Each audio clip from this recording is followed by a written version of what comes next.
ये मुझे अगर आप तकिया दिखा दें। देखिए आज ये आपने तरीका इसलिए भी समझाना है, ये बड़ा सीवियर इशू। अच्छा, इसमें होता ही है कि सबसे पहले जिस आप बेड पे सो रहे हैं, हाँ। जो सा आपका गद्दा है वो कैसा है। अच्छा, हम ये एडवाइस करते हैं कि स्प्रिंग के अलावा कोई भी मैट्रेस हो चलेगा। कुछ लोग मेडिकेटेड में हार्ड मैट्रेस पे सो सकते हैं, कुछ लोग सॉफ्ट मैट्रेस पे सो सकते हैं, ये डिपेंड करता है, लेकिन स्प्रिंग वाले मैट्रेस पे नहीं आपने सोना। ठीक है, ठीक है। दूसरे नंबर पे जो आपका तकिया हो, आपने जब करवट की पोजीशन में सोना, ये आपका जो तकिया होना चाहिए ना तो इतना मोटा हो कि आपकी गर्दन ऐसे हो। अच्छा, अगर तकिया मोटा होगा, मेरी गर्दन ऐसी होगी तो नसों पे दबाव आएगा, ऊपर नीचे गर्दन में बाल पड़ सकते हैं। ना तो तकिया इतना बारीक हो कि मेरा सर नीचे को ढलके। ये कैसा है? अच्छा, ये नॉर्मल तकिया लेकिन थोड़ा सा बारीक है। अब तकिए को कितनी जगह कवर करनी चाहिए? मेरे कंधे, गर्दन से लेके कंधे तक की जो जगह इतनी तकिए को कवर करनी चाहिए ताकि लेटे हुए मेरी गर्दन ना तो नीचे जाए ना ज्यादा ऊपर जाए, बिल्कुल न्यूट्रल रहे।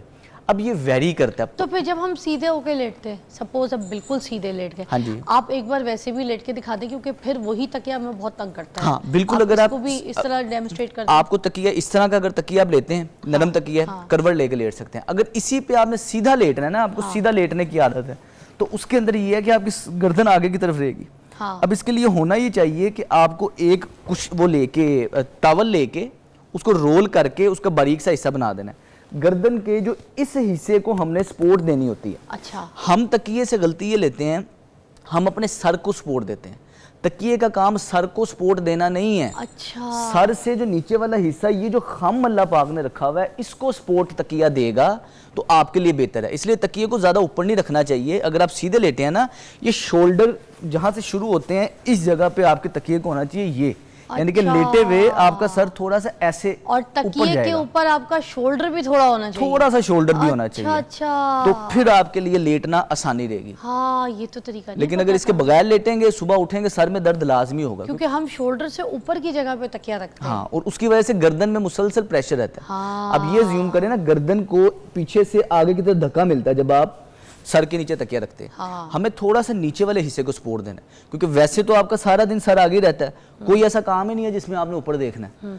और ये वाला जो आपसे मैंने पूछा था, सीधे हाथ पे जो लेटते हैं, ये जो कंधे की पोजीशन है, कंधा ऐसे हल्का सा बोल, हमारे जिस्म को अल्लाह पाक ने इतना मजबूत बनाया हुआ है कि खुद का प्रेशर ले सकता है। घुटने अपने जिस्म का प्रेशर ले सकते हैं, बाजू सारे जिस्म का प्रेशर ले सकता है। अब जब ये वाला मसला होता है तब होता है कि जब खाली करवट लेके लेटने से कुछ भी नहीं होता। अच्छा। लेकिन कई दफा करवट लेके लेटने से हमारा आदत होती है, या हाथ बच्चे के सर के नीचे घुसाया हुआ है, हाँ। या टेढ़े मेरे ज्यादा तकिए के नीचे हाथ इस तरह घुसा लिया, ज्यादातर इसके अंदर वो मसला होगा जो आप बता रही। अच्छा। लेकिन लेकिन अगर आप सही हाथ, जो सुन्नत तरीका है, आप चेहरे के नीचे हाथ रख के लेटे, उसमें कुछ नहीं होगा। लेकिन जब इधर से ज्यादा नीचे जाएगा या बच्चे के सर के नीचे हाथ जाएगा, तब ये वाला मसला खराबी की तरफ आएगा। ये हमेशा कहते हैं कि हम जो है ना एक्सरसाइज से आपको जो है आपके मसले का हल करके बताएंगे, ना कि दवाइयों से। एक एक्सरसाइज में पूछना चाहूँगी सबसे पहले, फिर आगे हम चलते हैं। ये जो अब दर्द होता है, जो लोग ऐसे बच्चों के हाथ ऐसे गर्दन के नीचे रख देते हैं या फिर ऐसे हाथ लटका के सोते हैं या तकिया के नीचे घुसा के सोते हैं, अब उनको ये जो दर्द होती है उसके लिए क्या एक्सरसाइज होनी चाहिए? अच्छा, इसके अंदर ये है कि सबसे पहले तो कुछ मोबिलिटी की ड्रिल्स हैं, जो कि जिनको फ्रोजन शोल्डर है उसको, और जिसको फ्रोजन शोल्डर नहीं भी है उसको भी अगर रेगुलर ये करेंगे, आपको इंशाल्लाह फ्यूचर में फ्रोजन शोल्डर की मसला नहीं होगा। अच्छा। सबसे पहले ये तकरीबन 1-2 मिनट का ही काम है। हाँ। इस तरह आराम से आपने सीधे बैठ के आपने अपने कंधों को ऐसे ऊपर उचकाना है, वापस नीचे लेके आना है। ये आपने तकरीबन 10 से 20 सेकंड के लिए कंधों को इस तरह मूव करना है। इसके बाद नेक्स्ट काम, इधर ही आपने कंधों को आगे और पीछे ये लेके आना है।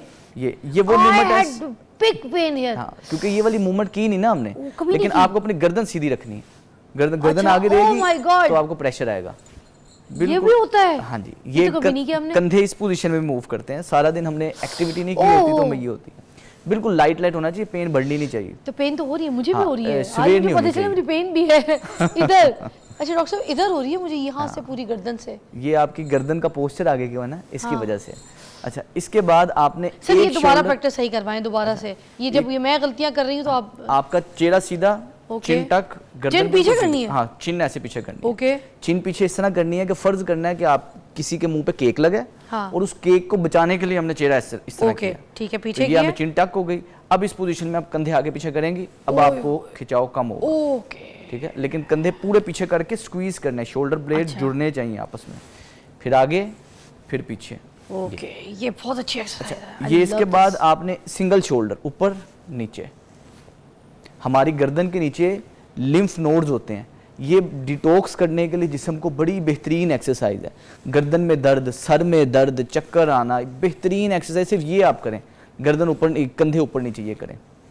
जब आप ये वर्जिश करेंगे इससे आपकी कंधे की मोबिलिटी बेहतर होगी। इसके बाद हाथ आपने इधर रखने हैं, मैं अगर खड़े होकर आपको दिखा सकूं।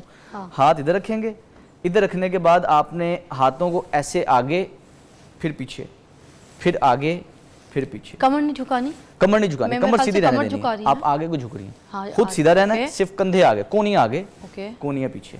ये आप ठीक है। इसके बाद एक हाथ इधर, एक इधर, हाँ, कोनियां दोनों पीछे, फिर आगे। ओके। अच्छा, ये वाली वर्जिश वो है जो आप मुझसे पूछ रही है ना कि हाथ नीचे रख के दर्द होती है तो क्या किया जाए। ये बड़ी बेहतरीन वर्जिश है। एक हाथ कमर, सर पे, एक कमर पे, कोनियां पीछे, आगे। 1 मिनट के लिए आप ये करेंगी। ये कितने कितने, एक मिनट के लिए? ये आप 10-10, 20-20 सेकंड के लिए करें। टोटल आपको वर्जिश करते हुए 2 मिनट लगने चाहिए। अब सेम इसको हाथ आप चेंज कर लेंगे, ऊपर नीचे, ये आगे पीछे। इससे ये है कि आपके सारे शोल्डर के मसल्स बेहतरी की तरफ रहेंगे। गर्दन में खिंचाव होना, अकड़ाव होना, घरेलू खवातीन को जो चाहिए रोजाना ये करके सोएं, ताकि आपको कभी भी कंधे का मसला हो ही ना। सुबह उठते हैं, सर में दर्द होता है, गर्दन में बल पड़ता है, लेकिन ये वो 4-5 वर्जिशें वो हैं जो कि हार्डली 2 मिनट लेंगी, लेकिन आपकी जो दर्दों से आपकी जान छूट जाएगी। सर मज़े की थी। एक अशफाक साहब की कॉल है, मुश्ताक साहब की कॉल है, ठीक है, शामिल करते हैं। अस्सलाम वालेकुम जी मुश्ताक भाई। जी अस्सलाम वालेकुम। वालेकुम सलाम जी, क्या कहेंगे मुश्ताक भाई? जी मैं डॉक्टर से ये पूछना था कि मेरा छोटा बच्चा है 2 महीने, तो डॉक्टर साहब ये बता दें कि उनको किस पोजीशन में बेहतर है कि सुलाई ज्यादा देर तक वो सोए, और पीसीओ के हवाले से क्या होंगे छोटे बच्चे के लिए? 10 माह का बच्चा है। 10 माह का बच्चा है। सवाल दोबारा पूछेगा, समझ नहीं आया उनको। मतलब कि उनको किस पोजीशन में सुलाए ताकि ज्यादा देर तक सोए और रिलैक्स फील करे। अच्छा, छोटी बच्ची के लिए क्या पोजीशन वाह, रहेगी? हाय कितने प्यारे वालिद हैं माशाल्लाह जी। आप अच्छा, वैसे बच्चे के लिए तो नेचुरल पोजीशन यही है कि बच्चा सीधा सोए, जिस तरह बच्चा कंफर्टेबल 10 माह का बच्चा है। हाँ, 10 माह का बच्चा है। वैसे कंफर्टेबल जिस पोजीशन, सोने की पोजीशन एक ऐसी है कि पेरेंट्स की जिम्मेदारी सिर्फ ये है कि जिस गद्दे पे सो रहा है, जिस बिस्तर पे सो रहा है, वो बिस्तर नरम हो, अच्छा हो। तकिया बच्चे की गर्दन के मुताबिक, अगर शुरुआत में तकिया बहुत बारीक हो तो वो चलेगा, मोटा तकिया नहीं होना चाहिए, हार्ड तकिया नहीं होना चाहिए। और बच्चा अगर तकिए के बगैर सोता है तो ये सबसे बेहतरीन है।